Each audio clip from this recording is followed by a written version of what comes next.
Hello, everybody. Come on in. It's Friday. It's the Democracy Stupid. I'm Edwin Eisendrath. I'm joined today by Margaret Donovan. Margaret is a visiting lecturer at Yale Law School. She served as assistant U.S. attorney in Connecticut, and before that in JAG Corps for 6 years as a captain. And, she also, because she's not busy enough, writes for Just Security. Margaret, thank you for joining me. Yeah, thank you much. Thank you so much for inviting me. I have so much to talk to you about, but I think we have to start because it's Juneteenth with the impact it has on the Army when you decide that merit doesn't matter and you're going to get rid of talented Black candidates who are up for promotion. Yeah, I mean, the removal from the promotion list phenomenon that's happening right now is unheard of. And I feel like people, maybe the everyday citizen doesn't truly appreciate that. You may think like, well, yeah, your boss can choose when you do and don't get promoted. But that is not really the culture or the policy or the standard in the military. The military of any organization is as close to a meritocracy as you can get. You are promoted for being good at your job. And like, look, you can quibble over people who got promoted here or there, but there is one standard, and that is what people in the military have operated on for their entire careers. And so when you get a guy like Secretary Hegseth, who, by the way, didn't have even, I'll hesitate a little bit here because I don't like to. Margaret, forgive me for interrupting you for 1 second. I have a dog at the door and he's about to start to bark terribly. I'm going to let him in. Okay, big boy. All right, sorry about that. No worries. You were talking about Pete Hegseth and the lists. I was, and so like you have, Pete Hegseth has a legitimate military record. It's not extraordinary. Mine isn't extraordinary. But he is not in a position to basically criticize these senior officers who are up for 1 star, are up for 2 stars, and have spent their careers doing things that Hegseth couldn't even dream about doing when he was an officer. And so there is, I think, a lot of sort of incredulity in the military as to what he's doing. The idea that this National Guard major who never held command, basically he was never in charge of a unit before, is suddenly looking at these people who spent their careers on a sort of glide path to getting to their star. They did all the things you were supposed to do. They held command. They did their combat deployments. They stayed in shape. They passed their physical fitness tests. And he basically, what it appears to be, glances at the list and decides, well, some people are probably only here because of DEI, which of course is a coded way of saying, you don't belong here, and I'm going to actually discriminate against you because you are the person who DEI promoted. So I'm going to use that against you instead of looking at the merits of your accomplishments. So he's making these broad assumptions and he's removing people from the list. And I think that is, just imagine a workplace, and that is probably one of the most important workplaces in America, where your boss is sending this message to people that, like, whatever you do, if you're Black, if you're a woman, if you're a religious minority, you're always going to have this sort of, monkey on your shoulder telling you that you're not really supposed to be here. And I'm always going to second guess when you get promoted because I'm just going to assume that it's DEI. That's the message that it sends to people. And so that is not, you cannot operate the military like that. You cannot have people thinking that it's not a meritocracy. And that's exactly what he's doing by randomly pulling people off of promotion lists, people that he has no idea and no personal or professional experience or kinship with the careers that they have led. So, Margaret, this racial purging and gender purging of the ranks of the military, when many of the enlistees are Black in our armed services, the message to them is what? Don't fight hard. Don't look at the guy who's next to you and maybe don't trust him, and because when the time comes, they're not going to give you a fair shake. mean, it can't be good for morale, and it can't be good for the very thing that Pete Hegseth says he's for, having a real lethal force that doesn't. It undermines that from the very beginning. Precisely. Like everybody is second guessing what they're doing, right? And one of the most amazing things about the United States military is that it is one of the most diverse organizations in the country. And I just was told maybe I should not close a second window. Let me see if I can fix this. Okay. It is one of the most diverse organizations in the country. And so the idea that, we're going to somehow splinter that and we're going to make people doubt that they are where they're supposed to be just because of their skin color or their gender, it's incredibly disruptive to unit cohesion. And it pits people against each other in the way that you just described. Basically, that, if there is, let's say, a Black woman who gets promoted, she's going to be looking over her shoulder for the rest of her career, thinking that people think that she just got there because of DEI, because this is all the Secretary of Defense keeps talking about. And so it is just, he has whatever he was trying to root out, whatever, boogeyman that he was thinking of that exists in DEI or in mentioning diversity at all. He has just completely really ballooned with his behavior. Yeah, you're kinder than I am. I don't think he's fixing the problem. I think he's creating a problem, and I think it is part of a ideology that is race-based, race and religion-based in the right wing in America. Because as you pointed out at the beginning, he has some credibility. He was, after all, a soldier, not one with a big portfolio, not one with a management portfolio, but he was other things too. He was a commentator. He was an ideologue. He was all kinds of things that don't go with the ethos of being a soldier. And he's trying to bring that ideology into the armed forces. And it's enormously dangerous to the men and women who serve our country. Yeah, I mean, he's skin deep, right? Like he doesn't know. And you watch these briefings where it's him and General Kane. Hegseth doesn't know anything. He doesn't know the strategy. He doesn't know the assets. He doesn't know the next steps. He doesn't know the logistics that go into a military operation. He just knows culture wars. That's all he knows, because he knows sound bites, because that's what he specialized in. He was a weekend news host. So that is what you can tell. He's probably in panic mode on any given day. And so he sort of retreats to what he knows best, which is sound bites, making these sort of inflammatory remarks based on culture and almost like, pop knowledge. Okay. So he's not, a military strategist. And I think I read David French the other day had a good piece in the Times of, it turns out there is a difference when you have a Secretary of Defense of James Mattis versus one like Secretary Hegseth, who doesn't actually, understand how the military works, how military operations work, and all of a sudden you're at war. I think his inexperience and his really just his shortcomings and his character flaws are coming through exactly as how most of America knew it would. Yeah. So I have pretty strong feelings, of course, about how he is leading the Defense Department right now, but I have to say I blame Congress. I mean, I shouldn't have put him there, of course. Yeah. There is a function in the Constitution to fix this, and Congress is broken for a lot of reasons. Yeah. This impact of terrible leadership. I'm gonna move from the Juneteenth inspired question about this racial ideology in our. I'm sorry, I can't hide my disgust with that. I live in a big, diverse city. I can't imagine missing the contributions of people who are different. It just makes the place so much better. I don't understand it. But moving past that, the impact of this terrible leadership, I remember, I'm old, right? So I remember, I wasn't old enough to be a soldier in Vietnam, but I was a little boy, and I remember the soldiers coming home and the shock that they felt and the disappointment and the terrible morale when they knew they were fighting a war that the country didn't support. And then we lost that war. I mean, there's no way to make it look. We didn't win that war. And afterwards, many people blame the soldiers, or they blame themselves somehow.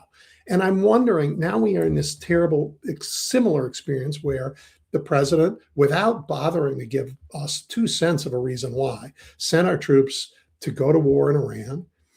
And this week he signed a surrender agreement that that says we lost. Sorry, I'm in Versailles and I'm signing my surrender agreement because you guys get everything you wanted and we get nothing we asked for. Right. So I'm wondering about how does that it's hard to fight a country when your own country doesn't support the war. And there's an undeserved, let me just say that, undeserved, but real sense of shame when we lose the war.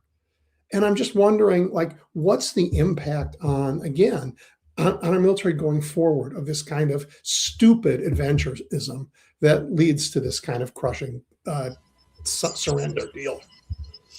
Well, it's so interesting that you brought up Vietnam, because that was the impetus for the War Powers Act. It was passed in 1973, and that was in the shadow of the Vietnam War, of course. And it was when Nixon had been bombing Cambodia, very similar to right now, without the authority or knowledge of Congress, and everybody just woke up one day and suddenly we could be at war with Cambodia. And so it was passed over Nixon's veto. You had basically, near unanimous support for it in Congress, which means the public, right? Because when we say Congress, we're really talking about the American public. Congress is the public's closest connection to the government, in the sense that is their local representative to go and voice their opinions to the White House and to the executive. Mm-hmm. So you had that sentiment at the end of the Vietnam War, and then you have today, where at least one part of Congress is starting to wake up. It seems like part of Congress has already been awake, but there's a small number of Republicans that are beginning to wake up and realize actually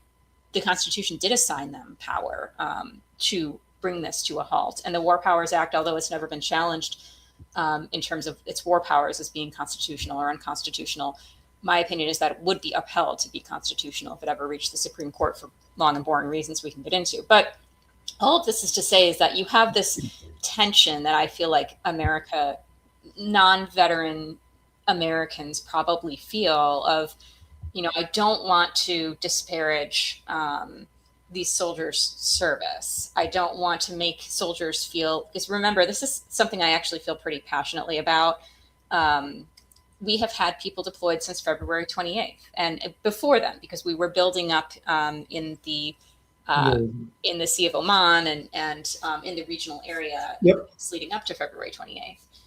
And it is very easy for Americans, I think, to just that's just a number. They read it in a news article and then it just sort of disappears to them. Those are people. Those are fathers and mothers and sons and daughters and brothers and sisters. Those are parents who did not see their kids open up their Easter baskets Easter morning. Those are parents who are missing those are kids who are missing, summer vacations with their extended families. Those are boyfriends and girlfriends who haven't seen each other in months. And so these, there's a very real human cost. And that was what Congress foresaw back in the 70s, which is, it's not just, are you going to go to war? It's, are you going to commit troops? Because we really care about that asset. That is a true American resource, is volunteers in our military that are willing to go abroad and do what they're told. So I think that there's, it's good in a way that there's some tension, I think, probably in the general public consciousness about how do we support soldiers without supporting the war? And I think it really is just understanding that these, trying to end the war, in my opinion, is supporting the soldiers. There's General Norman Schwarzkopf once said, no soldier worth his salt should be anti-war, and yet there are still some things worth fighting for. And that's sort of used to describe that there is, democracy, freedom, threats to our safety. There are things that people will put their lives on the line for. But the first part of that is more important to me in this particular moment, because soldiers, you shouldn't want them to go to war. In a perfect world, it is a all volunteer force of people that are in America, highly trained, highly capable. We want to call them lethal, Hegseth, fine, maximum lethality, but they are sitting in America and they were waiting to go at a moment's notice when there actually is a threat to safety. We should not be expending them on these wars of choice, which is where they are right now. So I think that trying to resolve the war in Iran, trying to bring soldiers home, trying to really regroup, both logistically with weapon stockpiles and munition stockpiles, and also just not sort of tolling the morale of the military, all of that to me is still supporting the troops. I think the most support you can give the troops right now is a safe passage home, pulling them out of harm's way, and ending this conflict in a way that doesn't trigger a response where we need a full-scale military response because we've took our eye off the ball in the Indo-Pacific region, in the Middle East, elsewhere, because we've been focused on this war. I don't know if that answers your question, but I mean, that's... It does.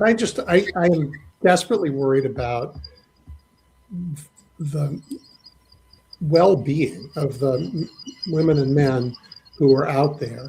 They have a defense secretary messing with their leadership for reasons that have nothing to do with their ability to lead. They're being sent on a war that America doesn't support. We lost the war, not because the soldiers didn't do their job, but because the president doesn't know the difference between a target list and a strategy. Right. So he and I worry, Margaret, that part of that is because they're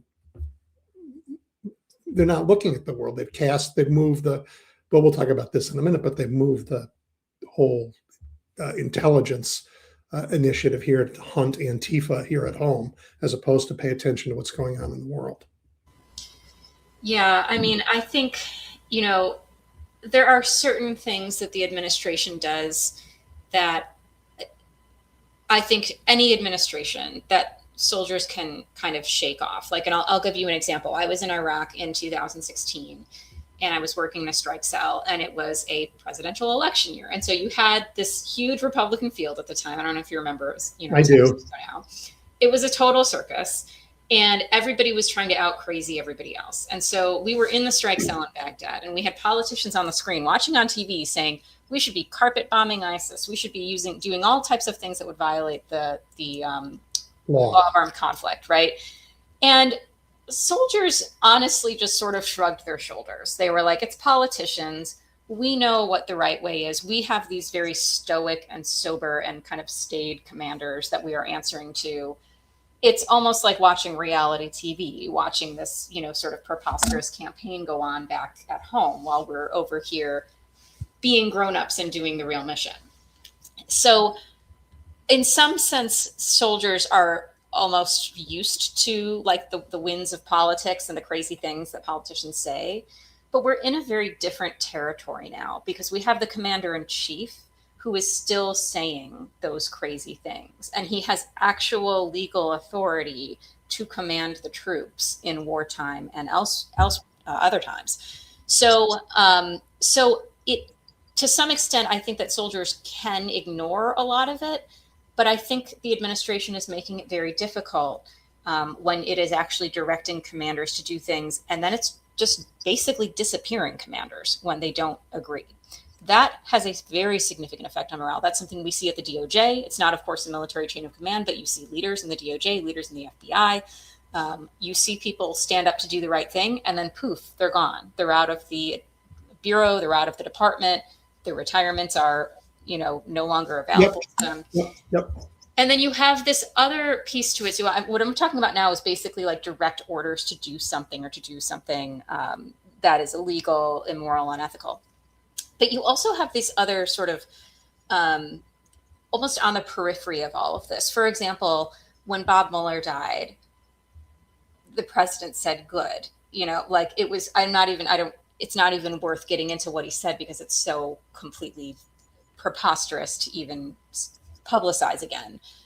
But Bob Mueller was a Bronze Star recipient in Vietnam. John McCain was a prisoner of war. And so you have, soldiers thinking, God, I am out here putting my life on the line, and my family could be a Gold Star family pretty soon, meaning they have a family member who's died in combat. And if they just say that they're Democrats, they're going to be told that they're, not respected by their country, that the sacrifice doesn't matter. If they're just indicate some political disloyalty to the executive branch, actually all of this is for nothing. And all of this, thank you for your service, all of this pomp and circumstance that we get around Veterans Day, Memorial's Day, and all of these really somber funerals that occur and services that occur at Arlington. I just have to think that the soldiers right now must be thinking in their head, is all of that fake? Like, does actually the executive branch doesn't care at all? The president doesn't care at all? Because if I were to die today, if I were to become a POW today, but it leaked that I'm a Democrat, or that I liked Bob Mueller, or that I was supportive of John McCain, or anybody else. So I guess it shouldn't be limited to Democrats, but anybody else who's politically disloyal to the president. I guess it doesn't matter if I die overseas. It doesn't matter if I become a POW. My family's going to get, completely basically blasted. And we've seen that happen with Gold Star families who do not politically support the current administration. It has to do something to your morale. It's a very difficult thing to deploy. I mean, and then you see soldiers lined up and appearing to be saluting wrestlers at the president's birthday party in front of, on the White House lawn, lined up there in an honor guard for these wrestlers. Again, I just think that is, it sends a terrible message. That one, not just to the soldiers, but to the whole country about whose army this is and who they're fighting for. Yeah, I'll be honest, I couldn't watch the UFC thing. I mean, it was just like, I couldn't give it the time of day, but I'm aware of what went on with the military. And they sent Medal of Honor winners down in front of the soldiers, so the soldiers saluted, but it looked like they were saluting the wrestlers. That was done on purpose to use them as props. It was despicable. Yeah, I mean, I one of the concerns that I have, of many, is that there is a portion of the military that supports this, right? That, like, politically they feel aligned with the president, and that is part of the diversity of the military, right? You have people from all walks of life, all political stripes, of course. But the problem from a disciplinary standpoint, and sort of like a unit morale and good order and discipline vantage point, is that you have a Secretary of Defense who's basically saying, hey, if you're MAGA, you can do whatever you want. You can salute UFC fighters. You can do a flyover by Kid Rock's house, which, by the way, most aviators were losing their minds over, thinking of how dangerous that is and how anybody else in any other administration, any other unit, any other celebrity would have been investigated, would have had their career affected by that. You could have a risk of a downed aircraft incident over that type of thing. Those types of aviation misconduct, those get investigated to the hilt, because it is of all of the branches of the military, aviators have to be disciplined, extremely disciplined in what they're doing because of the risk of their profession within the military.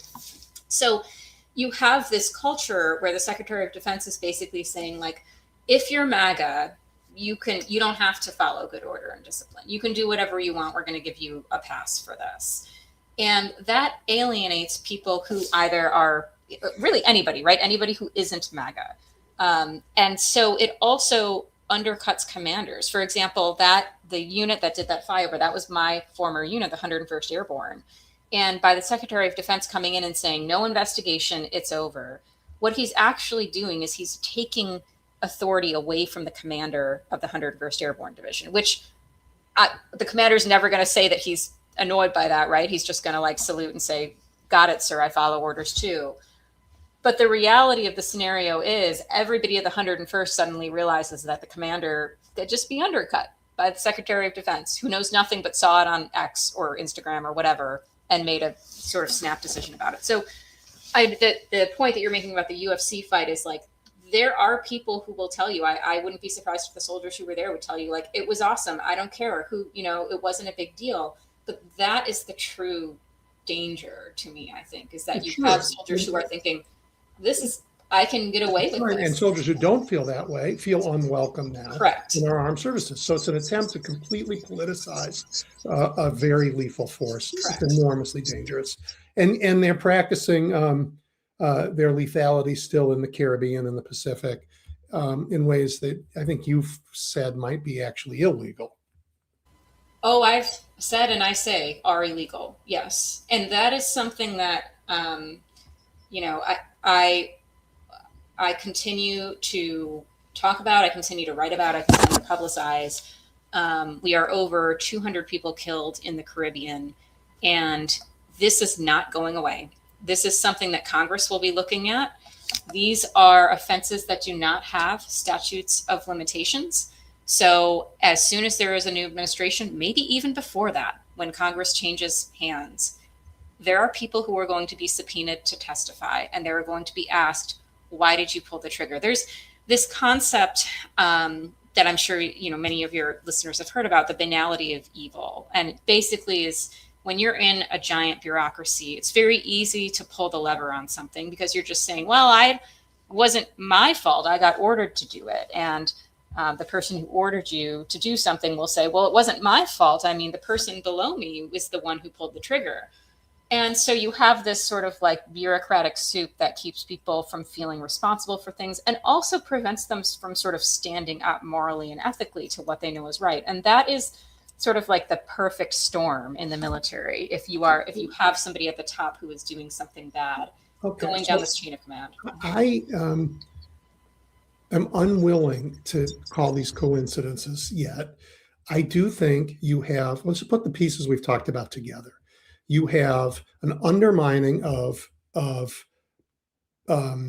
merit in the military.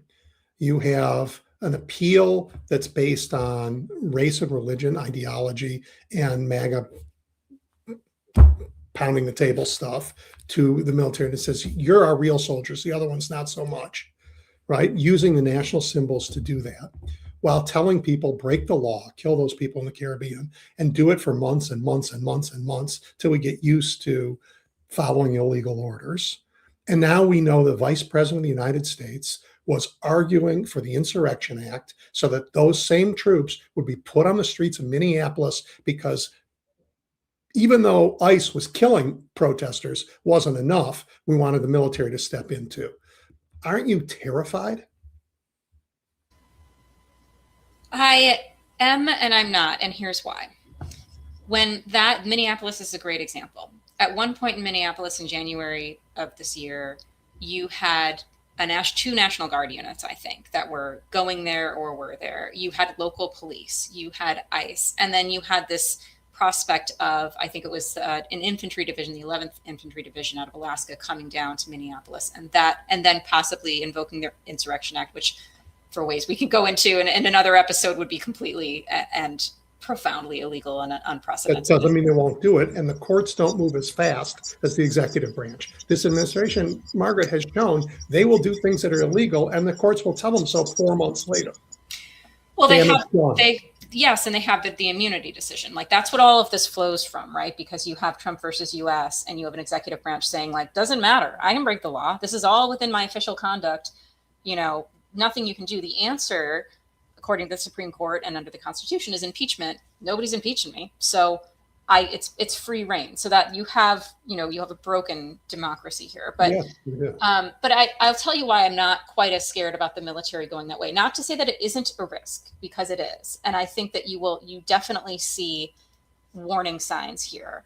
But I actually believe that most of the career commanders that remain in the military, people who have been in for decades, they really do have a moral background. That actually was true about the United States military, is that our leaders have very strong ethics, and we train that into them. We train ethics into our leaders in the military. We train principles. We train the Army values, the other branches' values. So that actually is really part of these leaders' own constitutions, to follow the rule of law. What I am more worried about is the paramilitary militias and ICE, because ICE, you have people who are untrained, who are off the street, and who it is much easier if you have to basically push for years to get military units. You have to take out the leaders that are going to obstruct your objective. You have to sort of normalize following illegal orders. That takes time. If you need something done very quickly, like, for example, seizing ballots or shutting down voting stations, you can pay people in ICE or from these paramilitaries that you're going to pay out of the slush fund. And it sounds like they're trying to find other ways to do that now. You can pay untrained people and they're going to get to that point much quicker. They're not going to have the decades of experience. They're not going to have really the discipline that military units have of, a soldier saying like, okay, I heard the president say that on TV, but I'm going to wait for my commander to tell me what to do. And so you do actually have some safeguards there in an active duty military unit and in most reserve and National Guard units as well. What I'm more worried about is the sort of like, let's pay somebody $30,000 to come off the street, give them a gun, welcome to ICE, no uniform, no training, minimal training, wear a mask. And you have the vice president talking about absolute immunity, which doesn't exist, by the way, which as long as we're talking about that, the phrase is qualified immunity, but the vice president apparently forgot about that. Lied about that. So you have, to me, that's a much more dangerous construct. And when that storm was swirling back in January in Minneapolis, when that it was a national trauma, basically. Yes. Greg Bovino practiced here in Chicago first. We got to see him. And that's why I worry about it. He takes one rogue commander. Yes. Troops. Yeah. Chicago was horrifying. A Black Hawk helicopter here to take down a building. Yeah. It was, I guess in my mind, I thought, well, and I actually, just by virtue of my own service, I knew peripherally the commander of the infantry division that they were going to send into Minneapolis. And I remember thinking, better that guy than Bovino. If you're going to have somebody in charge, I'd rather it be that person than this sort of, guy. Yeah. Yeah. Well,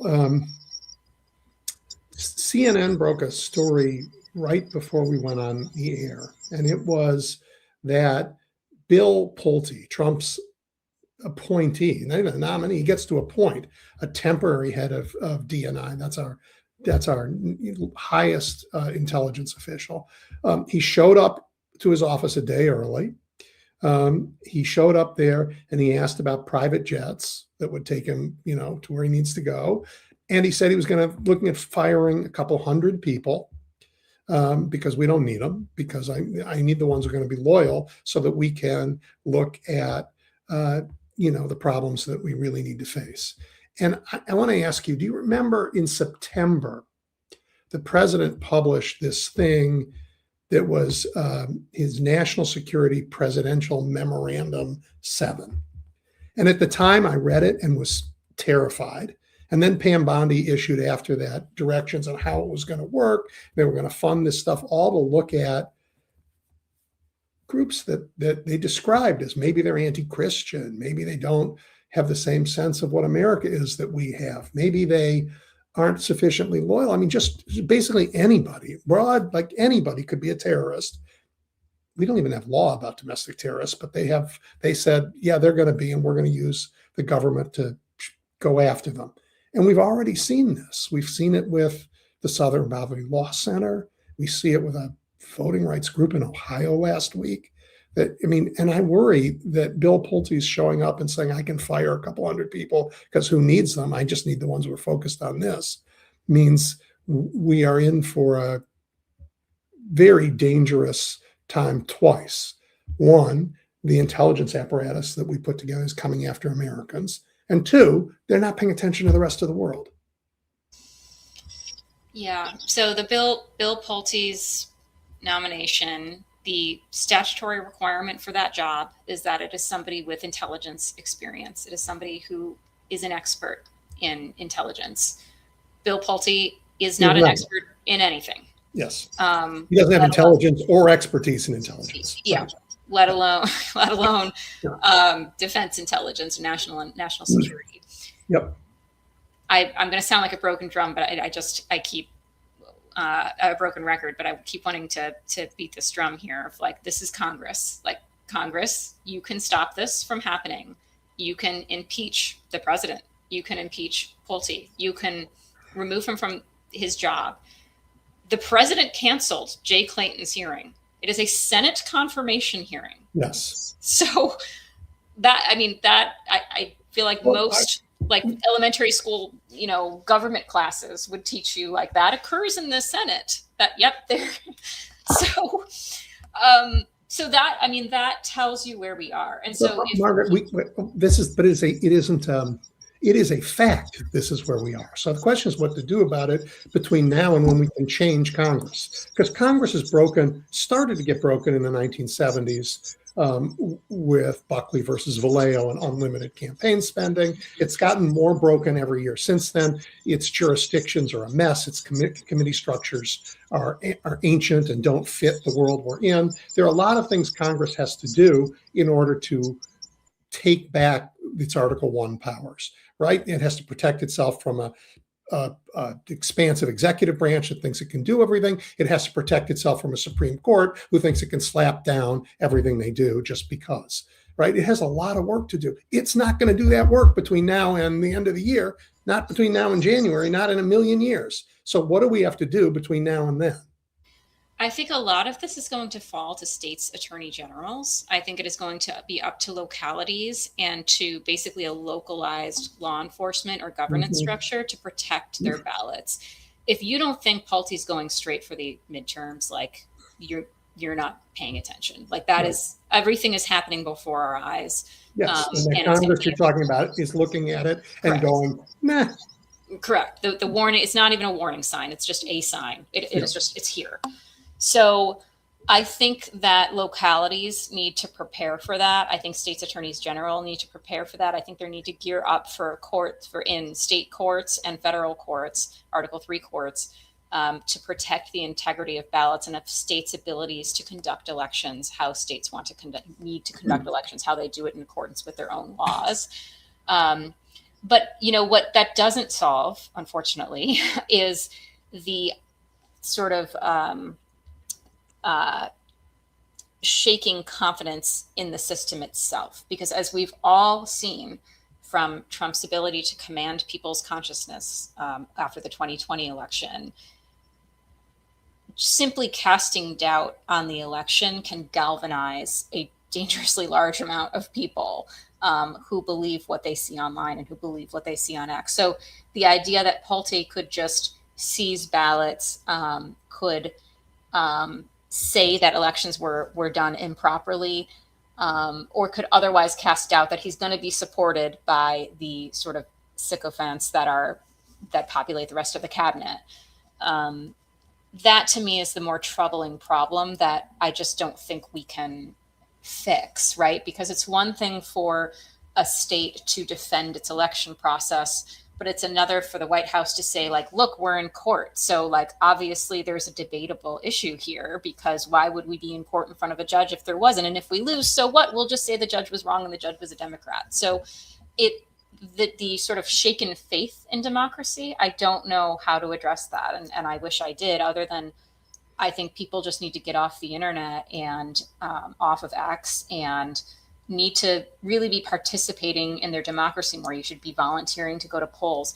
I've said that, you know, my dad volunteers at the polls. I have some friends that volunteer. And I've said, if you ever, you know, did one of those things, you would realize how impossible it would be to have a conspiracy to rig an election if you just understood that there are really honest, involved citizens who want to contribute to this core function of democracy, and who are putting their volunteer time into it. You would see how really organized and complex it is, but also how freaking impossible it would be to coordinate across all of these districts and all of these states and all just be in complete lockstep of whatever this election conspiracy is.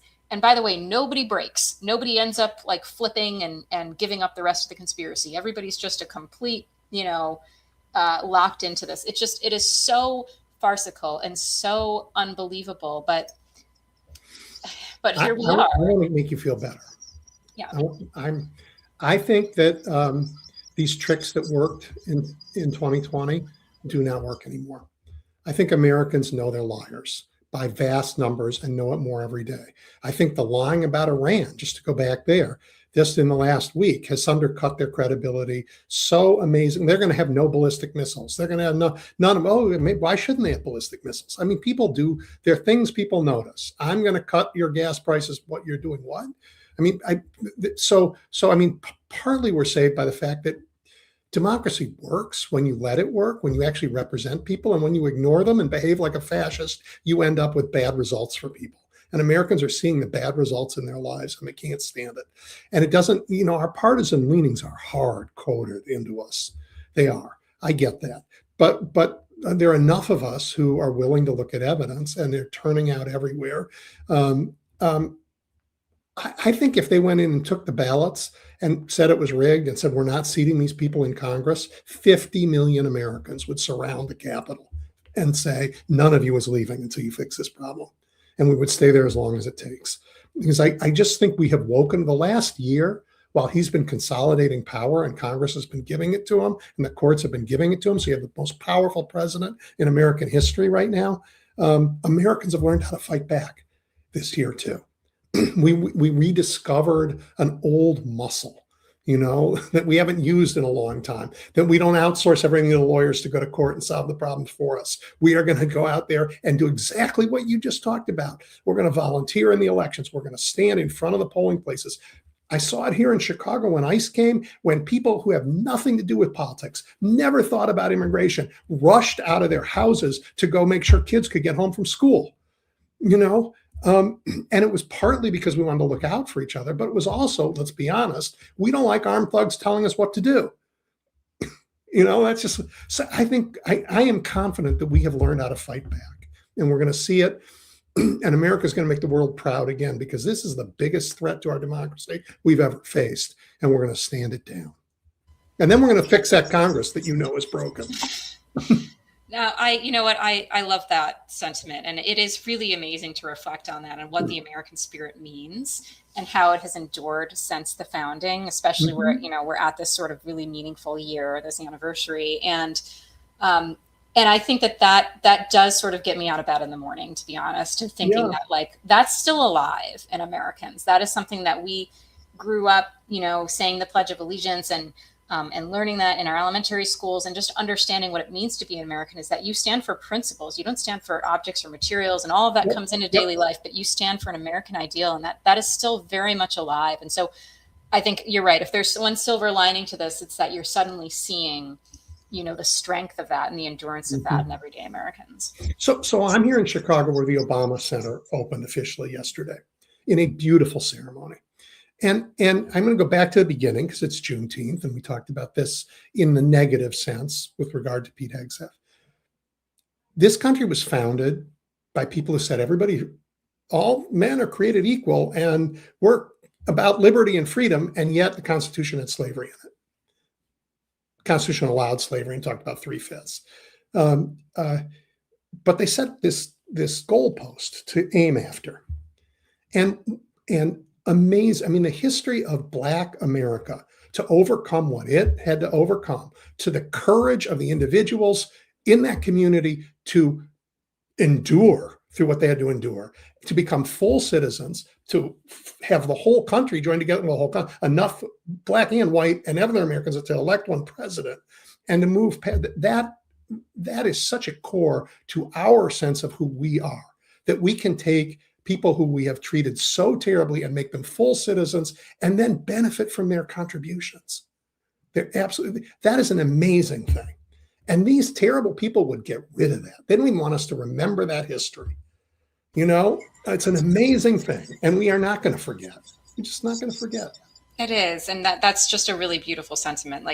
It's the land of opportunity, and it is opportunity for everybody. And we learn from our mistakes. We fight for it. And fight for it. Yeah. Yes. What was it that Mom Donnie said about the Knicks? It's a 0.04%, and that's why are you giving me a head start? We'll take those odds because we're fighting. Yeah. Oh, that's great. Yeah.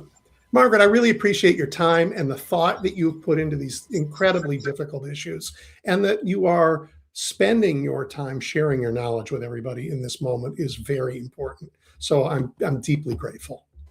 Well, it's the same to you, Edwin. I follow what you do and what you've been messaging and how you've been communicating and teaching. And it is people like you who are going to get us through this, and your listeners. And thank you for doing what you're doing. Okay. We'll do it again then. Please do. Yeah. Thanks.